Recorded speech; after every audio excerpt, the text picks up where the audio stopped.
Hello, my name is Clara Maveglia and I founded the Cultural Entrepreneurship Institute in Berlin. Today I'm in Capri and my guest is Candace Ellis. She is British and has lived here for many years. Welcome, Candace. Hello, Candace. Good that you are here and we can talk about this wonderful environment and your island and this. But would you like first to introduce yourself? Okay, well, thank you for coming, and it's wonderful to see you too. It's always a privilege to be able to talk about Capri. Now then, to talk about myself. I'm a woman who wears many hats or caps because I do many different things. I've come a long, long way because we started off, my parents moved to Italy when I was a child, so that's a long, long time ago. And so I was brought up in Italy, in southern Italy, and then my parents and my mother moved to Capri. We've been here since then, and I always used to say, I'll never marry an Italian, and I'll never remain living on Capri, because I always felt it was rather enclosed, and I wanted to get off and do other things. Never say never, because I married someone from Capri, and I'm living on Capri, but now only for part of the year.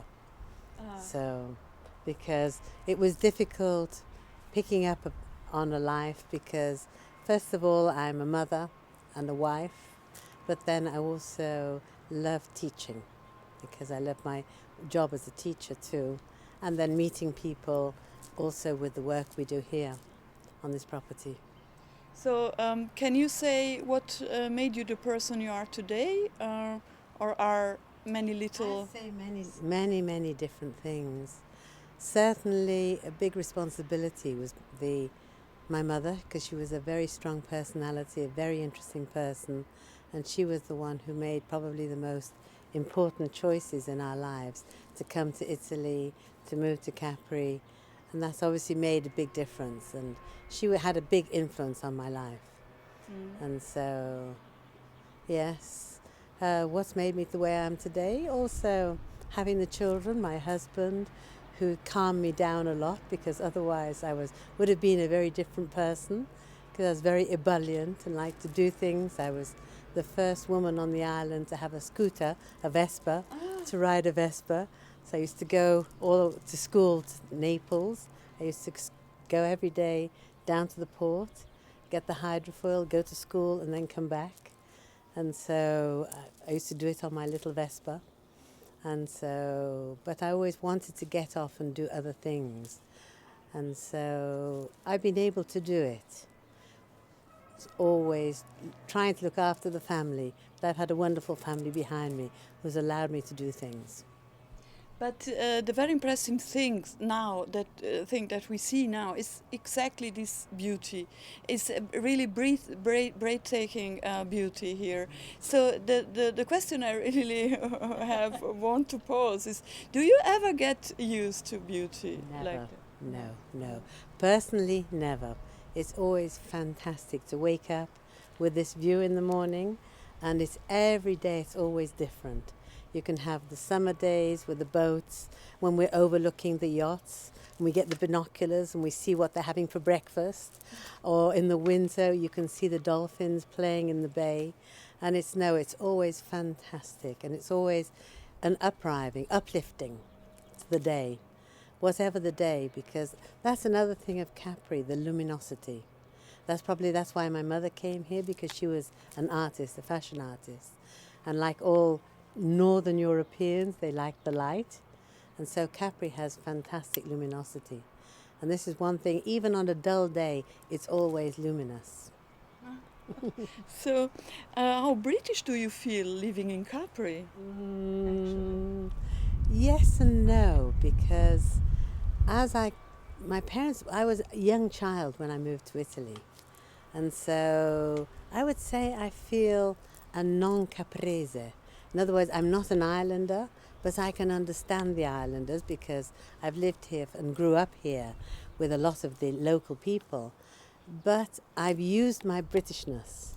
I've used the fact that I was a foreigner to be able to do different things, because otherwise, as an islander living in a small community, you'd have to conform.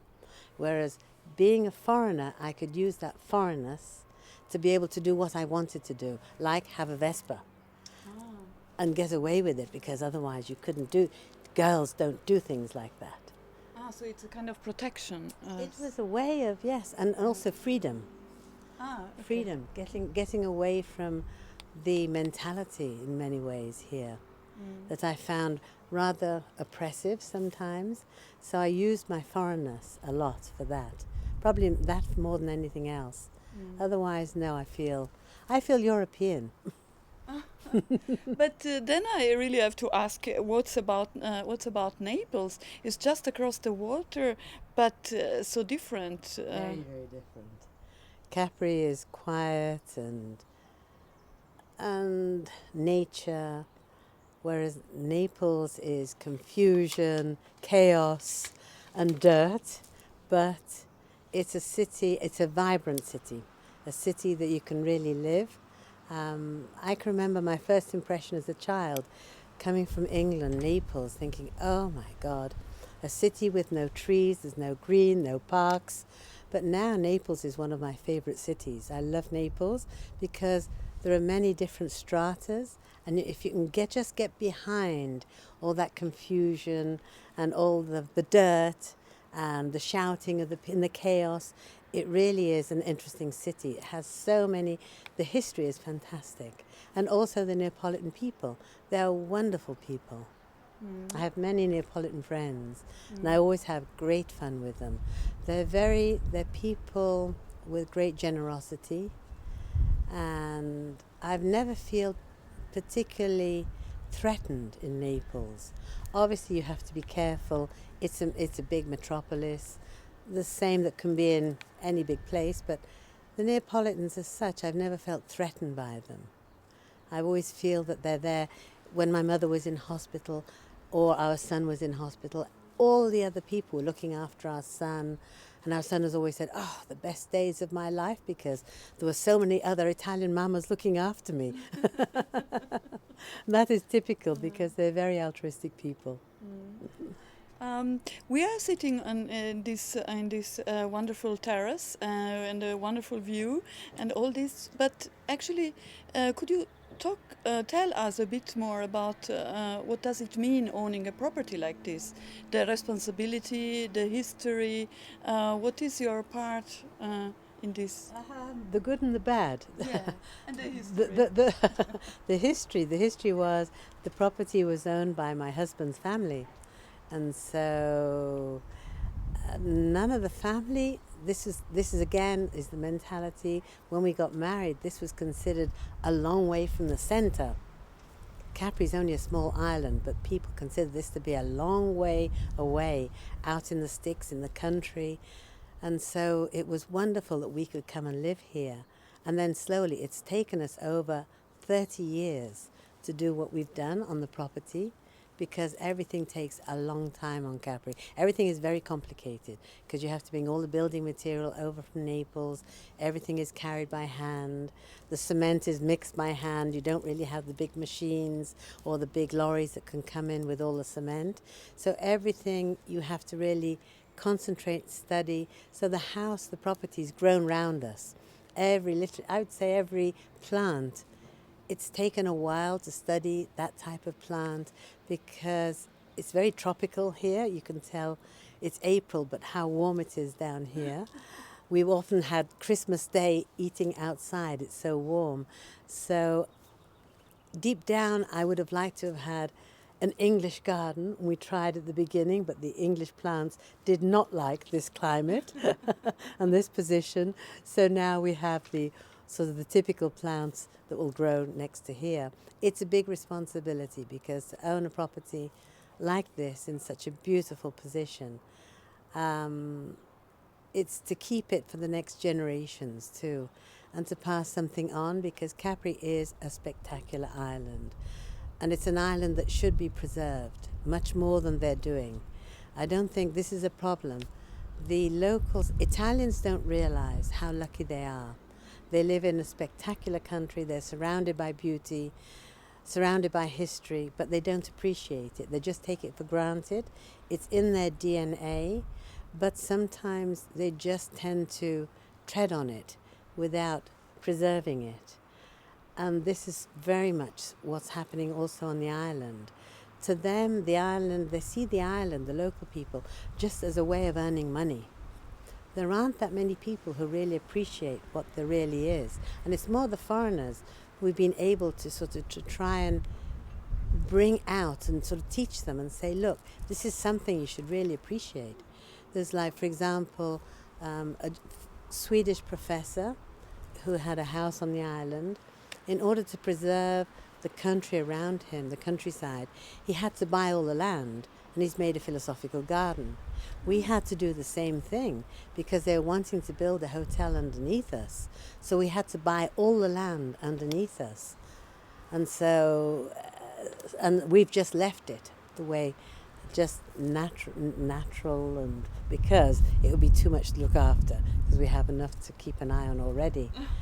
But it's not easy to look after such a big property.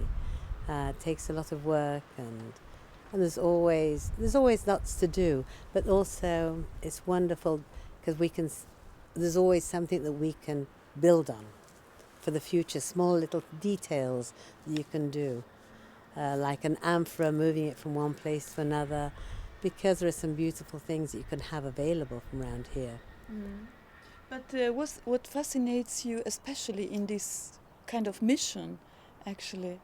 What keeps the fire burning, the real fire? The real fire burning? Because it's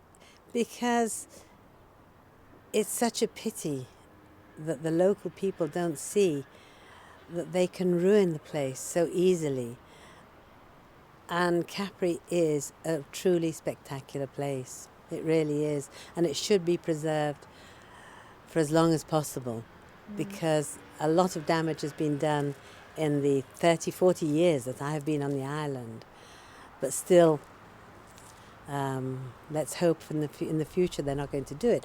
There's a lot of room for improvement. They could be doing a lot of things to improve things on the island. But just give us some examples. For example, noise. If we could only have electric cars for taxis, electric buses, and less traffic. Obviously you can't stop the traffic, but to bring in less noise on the island. Okay, tourists would like to have little scooters. Well, let's have electric scooters. That'll go slower, it'll be less dangerous also for the people who are riding them, because sometimes they can be a real danger when they're coming around the corners on the wrong side of the road, because the roads are so narrow. Yeah. So it's little things, they're not big things. Yeah. But also I think fundamental will be the communication with the mainland. This is something that has deteriorated terribly. We don't have a good service between Capri and the mainland, and that is essential for the life of an island. Yeah, yeah. This is something that I feel very passionate about, because for many, many years I worked on the mainland and I had to commute backwards and forwards. It was possible then. Our children went to school every day from Capri to Sorrento. They commuted backwards and forwards. They couldn't do that today, even 15 years later, because it's deteriorated, the service, which is a great pity, because it means that the local people are becoming even more isolated. Oh, yeah.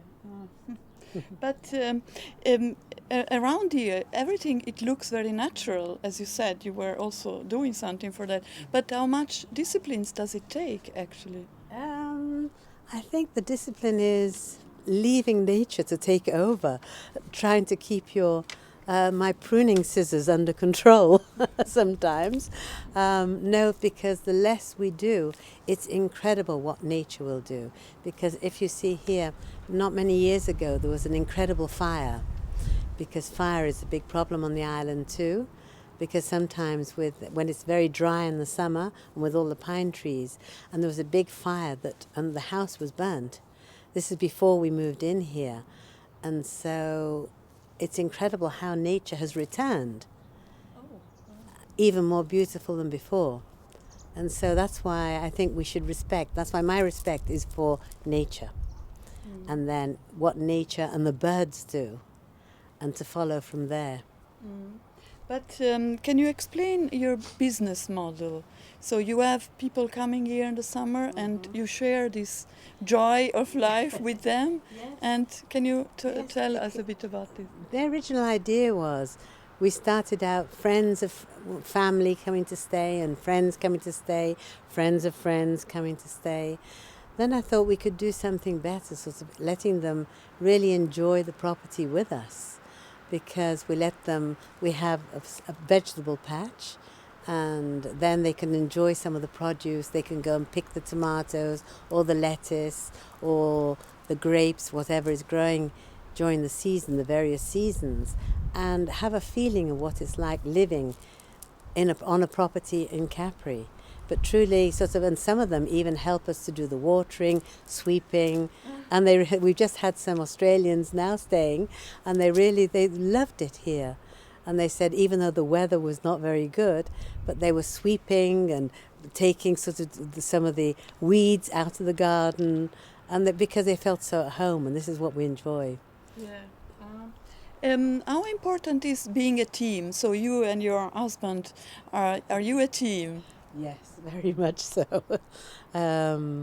Yes, we work very well now. It's taken us a while because before we had people who could help us, but now since he's retired, we said, right now, in order to keep him busy, so in the morning he has a list of things. I'm the head boss, and so then we do things together and we decide what should be done, the priorities of doing things. And so yes, certainly we have to work as a team, because there's a lot of work and lots of different things to do. Yeah, just give us some examples, the things you have to do here to keep it so beautiful. Well, sometimes you can be painting. For example, now something is broken in one of the apartments, so the workmen have been in, so now I'll have to go in, and so I do a little bit of the cleaning up and the painting on the wall and whitewashing or mending things. And then people come in, so then I have to explain how things work on the island, a little bit of history of the island. Then when they leave, we have to then try and go in and do the garden, clean it up after them. There's always lots to do, because then I also have groups coming in here, because my idea was also to give too many people who come to the island think Capri is just the piazzetta and la dolce vita in the piazzetta, whereas to me this is Capri, away from the madden crowds, and to bring these groups down here, the cultural groups who come down here, and then I talk a little bit about, I don't know, history of southern Italy and maybe Italy in general, changing Italy, how things are changing. And they really, really appreciate it. Just to come away and see a typical Capri villa and enjoy just relaxing here, because they're here for 2 or 3 hours and they all enjoy it so much. That is a big responsibility when you're having so many people coming. Last year there were over 700 people came down here. Oh, wow. So they had so that was nice that they could see this part of the island. Yeah. Because not many people get that opportunity. Yeah, but I've heard there are also many guests coming again and again. Yes. How about that? Yes, I call it the club. They become members of the club. People come back and back, yes, and we become friends. We have friends, for example, from Australia, and we go and meet them in other parts of Italy because they bought a place in Umbria, but they still come back every year. And he makes films, etc. And she's also an executive producer in filming. And they love to come to Capri. And it's lovely to see them. We talk about, because she also writes cookery books. Oh. And I have a passion for cooking. And so we do recipes, and we have some recipes in her books that I've done. And we try new recipes together when she's here. No, we have lots of interesting people coming back. Lots of interesting people. Do you have to be a bit special to love to come to the island because of the effort it takes, Yes. or just? I think it's a natural selection. Huh? People, in that we're very lucky working with people coming to stay here because it is a natural selection. People who choose to come to Capri, already it's people who are discerning tourists because obviously they're prepared to come on their own because there are no groups really coming to the island, organized tours, and so they have to travel individual travelers, and they're used to being on their own, getting around, and normally they're more sophisticated. I'd say the people who come to Capri, they've traveled the world, and many of them are coming to Capri because of its beauty, truly, and come back. And it's one of the things that always hits me is that they all really come here and are just absorbing this beauty, and they go back looking so different. And Capri does have that effect on you. People arrive stressed out, and you can just see them slowly unwinding, but then they're absorbing something totally different. There's something special. There's Africa fever. I say there's also Capri fever.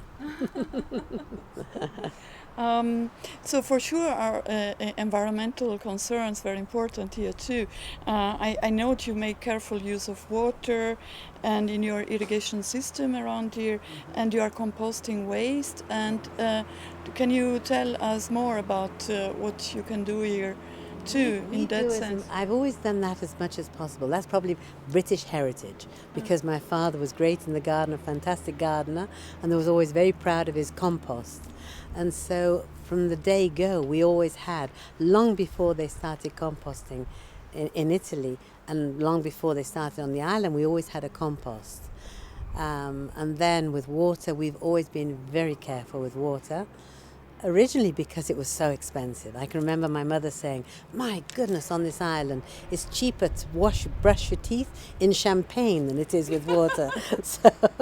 So because water is at a prime. It's everything is expensive on Capri, but water is very expensive. Water and electricity. So that's where we try for the expense, but also because for the respect for nature, I think, because living in such a beautiful place, it's as if you're wanting to give back something. Because I feel very privileged to be able to live in this environment. So the least I can do is to try and preserve it by polluting as least as possible. So that's why we're very careful with water, with electricity, and that's why in all of the houses we say, please be careful with the water, and just generally speaking, and also the same with the food we buy. I always try and buy local things that are grown locally or that we grow in the garden, to try again. And that's something also with the local people that I do appreciate. Probably because living on an island, they've been used to not having so much to choose from. And I think the Caprese are probably more advanced in that, in using local produce, because nearly everyone on the island has a vegetable patch. So they're used to growing their own vegetables, so eating the vegetables from the right season without expecting to have, strawberries in December. We'll have strawberries now because now with the strawberry plants, they're beginning to produce strawberries, so that's when you eat strawberries. So that is something that comes naturally. And that's one of the good things also on the island, I must say, that they're not like in the big supermarkets on the mainland where they're used to having everything all the time. You mentioned also this positivity here, that I don't know where does it come from, but it's especially real. You can see the people really enjoying life and seeing the positive side in so many of the bright side of light. Yeah, of life. Yeah. Can you tell us more about that? Would be very important. I think that's probably comes from southern Italians. Because the more I travel around Italy, there's a difference between northern and southern Italians. And I noticed that southern Italians have a better capacity to enjoy life. In other words, it seems when you generally look in the street and you're looking at Southern Italians, they're all enjoying themselves. They all have a more relaxed expression. Probably not in Naples, but if you go to Sorrento, if you go down in Sicily or Calabria, you'll see people are more relaxed and tend to enjoy life as it comes without rushing around so much. It's probably the mentality also left over from the Spanish, the mañana, that you can be more relaxed, but certainly no. I think the climate also influences that, because when you live in a mild climate and you can live outdoors and the sun is shining, it does help a lot. So you are a real cultural entrepreneur. So you preserve the cultural heritage and you value culture so much. It would be very, very good if you could tell us why it is so important, this kind of entrepreneurship that is not only concentrated on maximizes the profit, but also to solve social problems or to keep a cultural heritage for the next generation there. Why it is so important? Well, because it's all part of the same thing. Money is literally, it ends. You have one of the first lessons I learnt on Capri. We were out, I was with some friends in a little boat, a little rowing boat, and we were having a wonderful time, eating our little panino, a little sandwich, etc.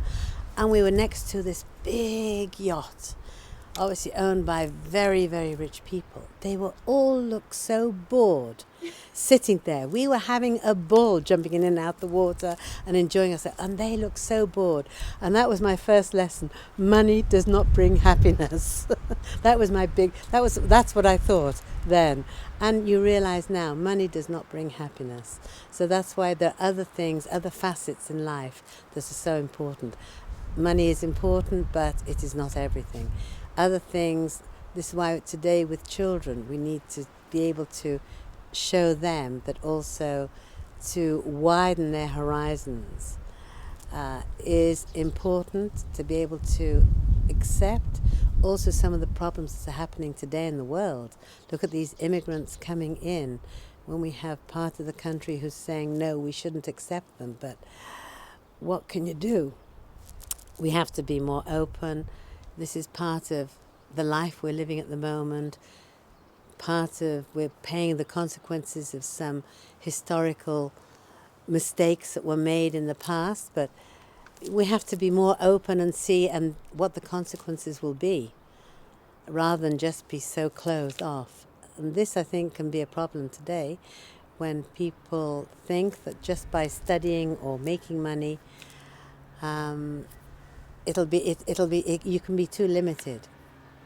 And so I think experience, culture, everything. That's why I've always told my children when they were younger, try and do as many jobs as possible. Get as much experience as you can. It will always come back in life. I can remember here as a student, I was called in once to read the translation in French at the Via Crucis.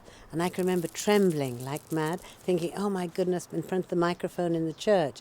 But I was only 14, but that was good experience for when I was then a professor at university, standing up in front of lots of people or having to give lectures. It's all part of experience in life. So everything comes back eventually. Yeah, but since we are now in this Mediterranean environment, tell us a bit about what is so fascinating about the Mediterranean culture and diet too. Aha. The Mediterranean, well, the culture is fascinating because the history is so vast, because the history goes back to the French, to the Spanish, to the Normans, to the Greek. You have a bit of everything. And this also comes in the diet that we have today, because some of the things that we're eating date back to the Roman times, but they're all good things. Like, for example, the rughetta, the rucola that has become so fashionable today. Yeah. Well, that was the Romans. It was one of the things that they loved to eat. And For example, on Capri, there's a wonderful dish that they always produce. They're the zucchini, the courgettes that are fried and done with mint. Well, it's called zucchini alla scapece. Scapece was one of Tiberius's chefs. And so this is all part of the diet today. But they're all good ingredients. And this is where not much meat, because there was not enough money. Obviously, in territory like southern Italy, where there's not much green grass, etc., so there's not enough beef, lots of cows, lots of sheep and goats, but mainly there'll be the hens, and the protein would come from the beans, from lentils, and this is why that's their diet, and that's why the true Mediterranean diet is full of the lentils, the pulses, that is so good. And that's why Italy has one of the highest longevity. Yeah, Sardinia actually. Sardinia, yes. And I think it's all, the diet reflects on them, because I think you always read that if you eat a lot of meat, you become more aggressive. Well, the southern Italians are not at all aggressive. They're very easygoing people. They're sort of quite happy people. Very frustrating to work with, because it's difficult to pin them down, but wonderful as individuals. Okay. So, but one more little thing about, if we stay on the food. Tell us something about limoncello. You know, even Goethe was impressed by this citron, by the lemons. Yeah. Well, if you think, even when they talk about in the past the golden apples of, this was all the oranges that were growing in the Sorrento region, and the lemons, etc. And apparently this is my old dentist. This is why you go to the dentist and you're talking about culture. This is typical in Naples. This can only happen, I always say, because this is why the Neapolitan people, they're people with a great heritage, because Naples was a capital for many, many years, one of the biggest cities in Europe for many, many years. And it reflects on these people. So this dentist was telling me how all Neapolitan families used to produce their limoncello, but not only limoncello, they would make it also with limes, with bergamotti, with all the different citrus fruits, because every house would have a citrus garden. It was part of their heritage, part of their culture, and then they would make these liqueurs. Because you had to make, because it was, you would have to do, this was the arte di arrangiarsi, because this, in southern Italy, they had to make do with what they had. And the individuals were very good at working around what they could make out of their life, and to make the best of their lives with what they had. And so here we have, in the heart of Naples, you probably had a teeny-weeny little garden, but you would have a lemon tree in a pot. So you could have your fresh lemon for the salad or the fish, or for making your limoncello. So also very, very much vitamin C. Vitamin C, yes. Okay. Okay. So you have told us so many fascinating things. Where would you like to invest your energy in the future? Do you have a special project now? Yes, I do. I have a project because I feel that southern Italy has given me so much. It's given me a wonderful family. It's given me a wonderful place to live. It's given me wonderful experience. I've had wonderful experience also at university, teaching at university, etc. But now I feel I'd like to give something back. And you know, today there's a revisitation of history with the history of southern Italy. And so nothing has been written yet in English. So I'm preparing a book in English, especially because of all the tourists that I meet. Many of them are living, probably Italians who've moved away at the time of the high percentage of emigration at the end of the 1800s. And so their great-grandfathers were told that they were coming from an impoverished and backward part of Italy, whereas today we're discovering that it was not so bad at all. So this is why I'd like to give back the dignity to those southern Italians who were told that they came from such a bad place, that it wasn't at all, that the kingdom of Two Sicilies was actually one of the great kingdoms of that time. And so this is my project for the future. Oh, fantastic. I'm really looking forward to that. So, and now we come to the last question that we pose to all our guests, and it's really important for all of us, meaning especially you, that you live close to this beauty and in so many nations and cultures, about all your experience here. Could you tell us what does really matter in life? What is the most important thing in life? You know, lots of things, but I think relationships, and living life and appreciating life, because life is something very important, and living every day to its full, because today we don't know what's going to happen tomorrow, and appreciating what we have, even the small things. If it's a glass of water, whatever we have, I think that is the most important thing. And not wanting to have what we cannot have. Maybe wanting to improve ourselves, that's fine, but not always wanting everything. This is, I think, what the youngsters today are expecting too much. They should appreciate what they have. And that to me, life is living every day, and living every day with new experiences, doing something new and learning something new every day. Yeah, wonderful. So I thank you very, very much. I thank you so much for this time and this view and everything. Thank you. Thank you very much, and I hope, yes, lots of people enjoy it and appreciate it like we do. And thank you very much again.